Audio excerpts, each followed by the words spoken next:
प्रधानमंत्री का सजेशन है कि जेपीसी रिव्यू करे one nation one election bill. आज गृह मंत्री जी ने इस बात को सार्वजनिक किया और उस दिन उस कैबिनेट की बैठक में मैं खुद भी वहाँ पे मौजूद था और उस दिन प्रधानमंत्री जी ने जब इसको कैबिनेट में टेबल किया गया तो उसके बाद उनका मत था ये और उन्होंने इस बात का सुझाव कैबिनेट में ही रखा था कि वो चाहते हैं कि इस पे एक विस्तृत चर्चा होनी चाहिए क्योंकि ये विषय इतना गंभीर है और पूरे देश से जुड़ा हुआ ये विषय है तो इसमें हर राजनीतिक दल को अपनी बात रखने का मौका मिले।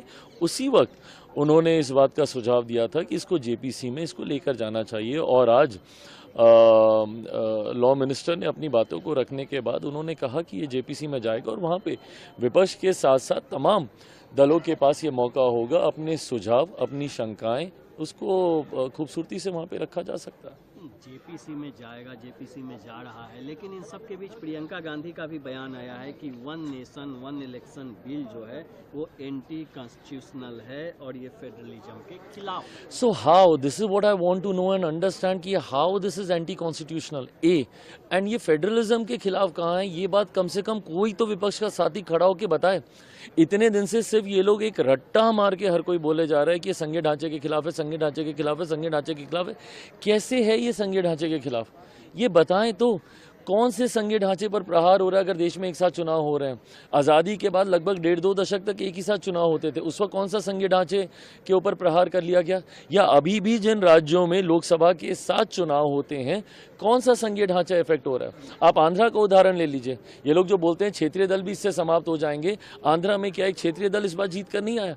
टीडीपी ने जितना बड़ा बहुमत हासिल किया मुझे लगता है वो अपने में एक ऐतिहासिक बहुमत है जहां पे लोकसभा के साथ विधानसभा के चुनाव करा गए।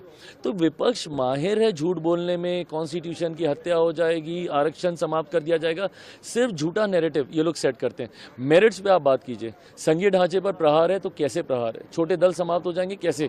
क्या हम लोग सारे क्षेत्रीय दल इसका समर्थन नहीं कर रहे? जनता दल यूनाइटेड इसका समर्थन कर रही है, टीडीपी इसका समर्थन कर रही है, मेरी पार्टी इसका समर्थन कर रही है, शिवसेना इसका समर्थन कर रही है, तमाम दल तो इसका समर्थन कर रहे हैं। तो किस तरीके से जो अफवाह ये लोग फैलाने का काम करते हैं सरासर गलत है। जनता को गुमराह आज की तारीख में आप लोग नहीं कर सकते। नहीं, इन सबके बीच मनीष तिवारी का भी बयान आया है कि जो बिल है बेसिक स्ट्रक्चर जो डॉक्ट्रिन है कॉन्स्टिट्यूशन का उस पर हमला है। हाउ बेसिक स्ट्रक्चर समझाए तो कौन से बेसिक स्ट्रक्चर में? अगर ये कॉन्स्टिट्यूशन के बेसिक स्ट्रक्चर में ही होता तो देश में जब पहली बार चुनाव हुए थे तो उसी वक्त अलग अलग राज्यों के लिए अलग अलग नोटिफिकेशन निकलता कि इस राज्य में इस वक्त होगा, इस राज्य में इस वक्त होगा।